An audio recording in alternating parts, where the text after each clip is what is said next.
Hi, I'm Nathan Fleet, and this is Bridge the Atlantic. Welcome to Bridge the Atlantic's interviews, where we get to know the people behind and in front of the creative industries. If you're new here, consider subscribing for more episodes. We are your hosts, music web designer Ross Barber-Smith from Scotland, owner of Electric Kiwi, where we create awesome custom websites for bands, artists, and musicians. And I'm singer-songwriter and filmmaker Marcia Novelli from Hamilton, Ontario, Canada. When I'm not making music or doing this show, I'm producing records and directing music videos. Speaking of which, if you'd like to work together, hit me up on all the socials. Before we jump into the interview, we just want to let you know that we are on Patreon and you can become a bridger for as little as $1 per month. You'll gain access to our exclusive new Encore series featuring never before seen videos with our guests, and your support will allow us to keep bringing you weekly videos here at Bridge the Atlantic. That's right. And you can also head on over to our website to pick up one of our shirts. If you use the coupon code BTAROCKS, you'll receive 20% off your order as our way of saying thank you.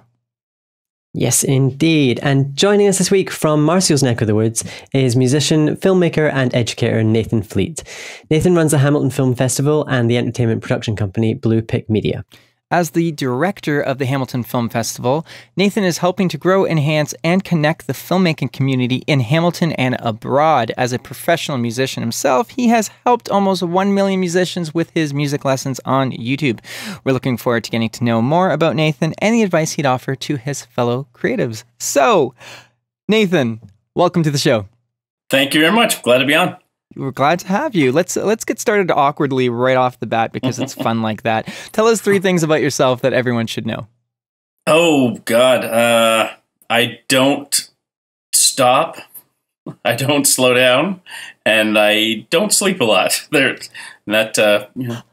I get every job done that I need to. So I like that, Ross. You and I can really relate to that, can't we? That is the short, concise, and to the point. It's perfect. I love it. Yeah, love it. Absolutely. So Nathan, I'd really be interested in finding out a little bit about how you got started in the creative industries and kind of what's led you to running the Hamilton Film Festival. I got into back when, I was 6 years old and saw the first Star Wars movie. That was what really kind of kicked things off for me, where I knew, I wanted to do something like that, make a movie. And at that time, I saw the movie maybe once or twice in the theater, but I listened to the soundtrack almost every day because I had the record and I could sit on the floor and I looked at all the panels in the album, and that was my movie at that time. I was just listening to the score and just watching the panels, and then I would do it again. I would look at all the pictures. And so that really got me interested in music and movies, that combination. But it was probably around the age of 12 where I thought, this is really what I want to do. And we would go to Canadian Tire and rent the VHS camcorders. I don't know if you guys probably know what VHS is, I'm assuming. I don't know how old you are. I don't want to assume I grew up with it. I grew up with I wish I could say... Did you guys have one of those? We're young enough to not know. I know. Yeah, of course I wish we we could did. Yeah, say we had this massive. I was the videographer as a child, and the short story is that I had we had this big, massive video camera with the VHS in it, and my mom would just let me go and record, film family videos. But my family videos would start off with starting from the light bulb, coming down over here, and zooming in. My family would watch this and be like, "What the hell are you doing? Just film the family." They didn't get it. They didn't get it. It was the bug was already there, so I can relate. So you can totally relate. Yeah. That's what we did. Saved up our Canadian Tire money and went to the store and rented the VHS camcorder. You had to edit in camera, so if you're changing locations, you just take the camera to that location, film it, and then run back to that location and film, because we didn't know how to edit. We just edited it all on. And then it was probably when I turned around 15 where I got more serious into music, got a guitar, started a band, and went through high school music. Went to Mohawk College in Hamilton and graduated out of the jazz program there. So music became my focus. Then out of college, I was interested in getting back into movie making. So I was trying to get into film scoring. And I didn't have anything to show for it. I didn't have any demos. So I thought, well, why don't I just make my own short films, score them, and then tell people that I'm a film composer? And that's exactly what I did. I made a couple of short films, and then I started telling people, I'm a film composer. I did this movie, I did that movie. not telling them that I was the director of those movies. And they just, take your word for it. They see a credit and they take your word for it. And that was it. And I got started working in film and TV that way. And the jobs were small at first. I didn't just jump in and all of a sudden I was making all kinds of money. These were little jobs, little entry points. But then one thing leads to another. And then pretty soon you get a decent television gig or a licensing gig. And that's kind of how I got into that industry, the music and film side of things. And it was the Staircase Theater in Hamilton is kind of like a arts hub for all different arts, movies, music, stand-up, that kind of thing, poetry, anything. And I came across their theater and I went down one time and I heard they were showing movies and I volunteered to take tickets at the door. And then one thing led to another and I got invited to the projection booth, and then one thing led to another. I was running the festival. So I just kind of got, stumbled upon it, and then they saw that I had a great interest in it, and they said, why don't you carry this over and take it on and, program it the way you want. And then it was 3 years ago, I guess, on our 10th anniversary, that I asked the Staircase Theater if I could, instead of just running it, if I could actually own it, if I could take over all the financial responsibilities of the festival. And so this will be my third year actually owning the festival, but I've been running it pretty much since the beginning, since it started. But now it's my baby and my wallet, and but it's good. It's the Staircase is gracious enough to hand that over to me. And we still use that as our main venue, so it's worked out to be a good thing. We've helped out a lot of filmmakers. We've expanded with the film market, where people can come and pitch their ideas and hopefully get their films sold with some distributors that show up. So we have a lot of different eyes coming to the festival. A couple years ago, Fox was there and saw something at the festival, and they thought, what they saw has potential. So there's talks of a show being spawned off of something that was seen at the. This is Hamilton. This is still, generally speaking, a smaller industry in that sense. There's no big studio here. There's no distribution companies here. So we've really tried to build a little bit of an industry here and get people to come to Hamilton without having us have to leave the city to go do the things that we want to do here. And the city's been supportive. Filmmakers have been supportive. We've grown. We're international now. Over 50 countries now send their stuff to us. So it's been a slow build, but a good one. So I hope that answers your question, how I got into the creative side of things and how I got into the film festival side of things. Absolutely. Yeah, you definitely. kindly included my album documentary film, Walking Proof, in your festival. I think it might have been 3 years ago. It might have been your first year actually owning the festival. Yes, that's right. If anyone's interested, we'll put a link to it over here. You can go check out, and you can actually watch the whole film for free now online. That was fantastic. And the question I want to ask is really for any filmmakers watching right now. Can you go into what sort of criteria you look for inclusion in the festival? How do you choose what is included and really who isn't? The easiest answer I can give you is if it's a good film, we will find a place for it. What is a good film? That's a whole other question. So we have 6 programmers on the team, and we watch everything that comes in, because I know there's a lot of talk about festivals when they receive hundreds of submissions. They just take the submission money and they don't watch everything. We watch every single film that comes through. I have access to an online portal where I can make sure that everybody's watching, rating, making notes about every film that comes through. And it's really that. When I talk to the programmers, I say, watch a movie the way you watch any movie. Don't look at this as, I really got to dissect this. Just sit back and watch it. And if there's something that interests you, then, put that in your notes. Because it's a good chance if you like it, somebody else is going to like it as well. So that's really, the heart of it is just if a movie moves you, put that in your notes. If you think it's cool, put that in your notes. If there's something that grabs you, add that. And there's a good chance it will make it to the screen. Now, what I think... It's almost easier to pick a movie or to say why you picked a movie that you liked, but the harder thing is what we don't accept, right? Because that's what everyone wants to know is my film going to be ready for this? And sometimes within the first few minutes that a film is just not quite festival ready. And I kind of liken that to your kid when they make a bunch of artwork for you, right? Not everything's fridge worthy. You know, your kid will make that picture that's the one that's going on the fridge, and they might, you know what I'm talking about.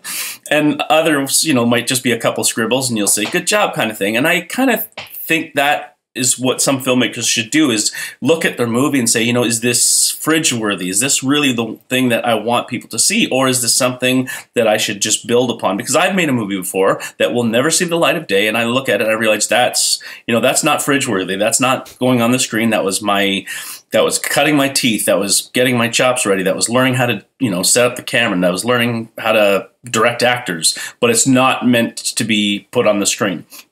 And I think filmmakers would do more value for themselves if they really looked at their movie and say, you know what, this is not festival ready, because when they do send those movies to us and they get rejected, they take it very hard and very personally, which they shouldn't, because that's just one film. It's just one person's opinion.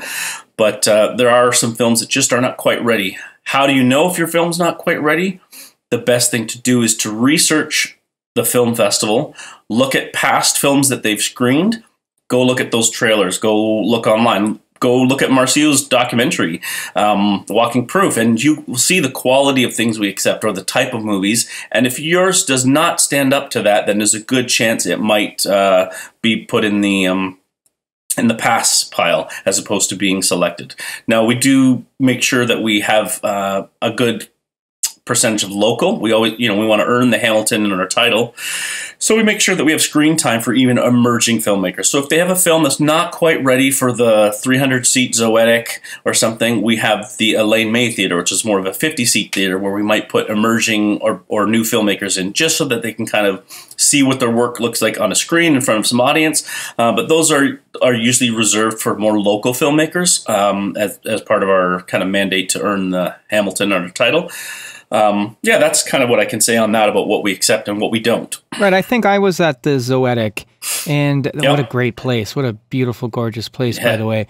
And yeah, I really appreciated your support on that. That was actually my first film. It's actually my first film, but I collaborated with a filmmaker friend of mine on it, and we spent one full year nonstop just doing that. And I mean, I think definitely people need to, I think they do need to understand you need to put the time in to make it, like, you know, I mean, obviously quality in, quality out, hopefully garbage in, garbage out. So, I mean, you do have to start with something good. You have to start with an interesting story, you know, and I do think that you need to carry that through the editing process and everything. But the funny thing is, you know, I've learned so much about filmmaking since then, and I didn't even understand color correction back then. Like, and I don't even think we really did any of that, but, you know, clearly you and some other people saw through just for story. I think at the end of the day, the most important thing is really a story, because you can have the big fireworks and tons of special effects. If there's nothing that interests you about what's happening, you know, other than, you know, titivating your eyes, you know, I think it's really, because I've seen films definitely that are really low budget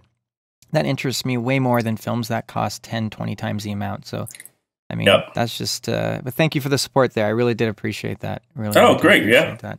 All right. It's time for our lightning round. Are you ready for 20 questions? I think so. All right, let's do this. Coffee or tea? Coffee. Meat or veggies? Meat. Oh, Twitter or Facebook? Facebook. Indie or major? Indie. CD or vinyl? CD. Rhythm or melody? Melody. Education or experience? Experience. Marvel or DC? Marvel. Canada or Scotland? Canada. Talent or attitude? Talent. Star Wars or Star Trek? Star Wars. Yeah, we know that. I knew that one from the moment I looked at your Instagram. I knew that was going to be the one. Spotify or Pandora?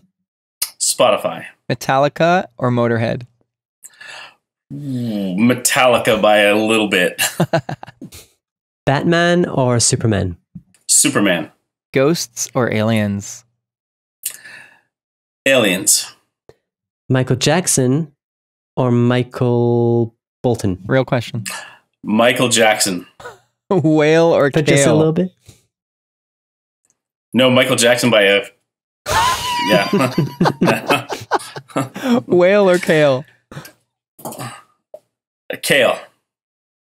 Celine Dion or Marilyn Manson? Marilyn Manson. Bette Midler or the Riddler? Bette Midler.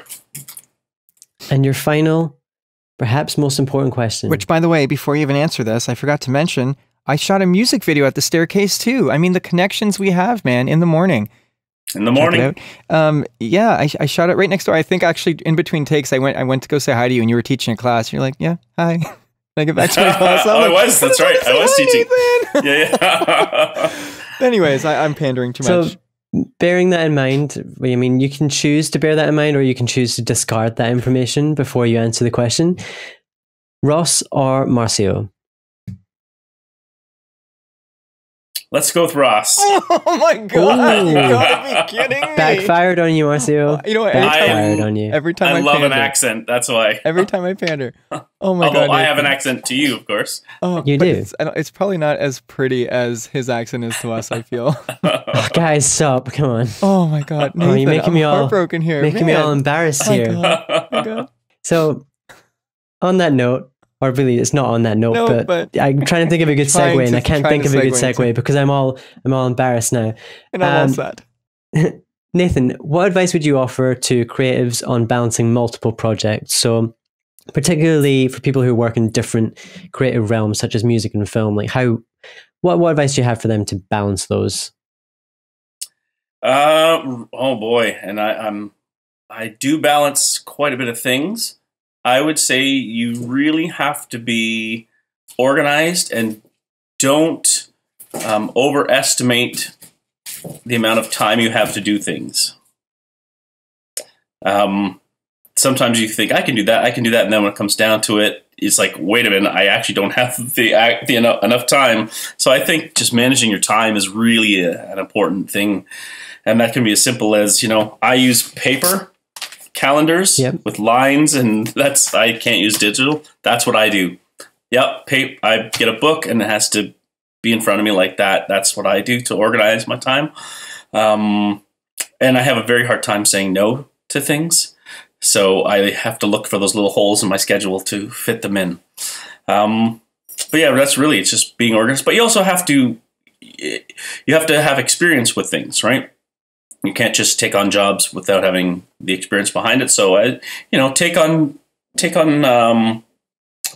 jobs that interest you, that you think might take you to the next step, kind of thing. And that will only help feed what you're going to be doing in the future, and adds experience. And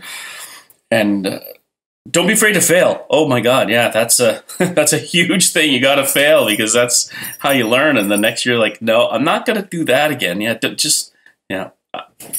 Am I getting away from what you asked? No, I think that's perfect. Don't be afraid to great. fail, I think, is so important. I think I constantly need to have that reminder of that. I think the fear of failure can really hold us back. And I think if we're not afraid to fail, we'll just keep doing things, and eventually something's going to stick. Yeah, and I think actually to connect everything together, sometimes you need to fail at the time management thing to realize that your time management sucks, and you need to try and work a different way. Yeah, so for sure. All kind of connects, and it all comes full circle. And if you're trying to not fail, then what you're just doing is just repeating what has already worked. So you're not doing anything new. You're not innovating. You're not coming up with new ideas. So you got to step out there and try some things, for sure. I love that. Now, to everyone tuning into this right now, if you'd like to hear more from Nathan, you can head on over to our Patreon page to check out our exclusive Encore series, where we'll be chatting with Nathan about coming up with a practice routine, and this special series is just for our patrons, so don't miss it. Nathan, where's the best place for people to connect with you online? I'd say the best place is probably Facebook. That's where I'm the most active. And then, Instagram is great for cute pictures, and Twitter, I do enjoy it, although it's not as powerful as Facebook, I don't think, for me. Right. But Facebook would be number one. Sweet. So we'll put all those links in the show notes so people can easily grab hold of you and chat. And if you want more from us, as in Bridge the Atlantic, you can find us on Twitter, Facebook, and Instagram. Don't forget to check out our website and pick up one of these shirts while you're there. As for me, I'm working on my new solo album, and you can check out my music on Spotify and iTunes and just about everywhere and anywhere you like to stream or download music. Follow me on Facebook, Instagram, and Twitter, which are all my name, Marcio Novelli. And I am working on websites for various artists at the moment. You can check out my work at electrickiwi.co.uk. You'll find me on Twitter and Instagram as Electric Kiwi, and on Facebook, Electric Kiwi Design. This episode was brought to you by 30 Roses, a virtual assistant and consultant to musicians and other creatives, and Social Surge. All links are in the description, so please check them out because they do what, Ross? They keep the show alive. And if you would also like to sponsor the show, visit patreon.com/bridgetheatlantic. We have recently updated our rewards, which now include sponsorship at the start of our interviews, an opportunity for you to co-host an episode of Bridge the Atlantic. I know it'll be crazy. And of course, gain access to our new Encore series. Make sure to subscribe on YouTube so you don't miss any episodes, and leave us a comment and let us know what you think of the show. Yeah, thanks so much for coming on the show, Nathan. You are a fantastic guy. Even if you picked Ross, I still love you. Because you picked Ross. Because you picked Ross. Because you picked Ross. In spite of, or is it despite of or in spite of? I don't know. One of those. We still love you. Thanks for coming on the show, man. Happy to be here. Thank you. Awesome. All right, we will see you on Encore.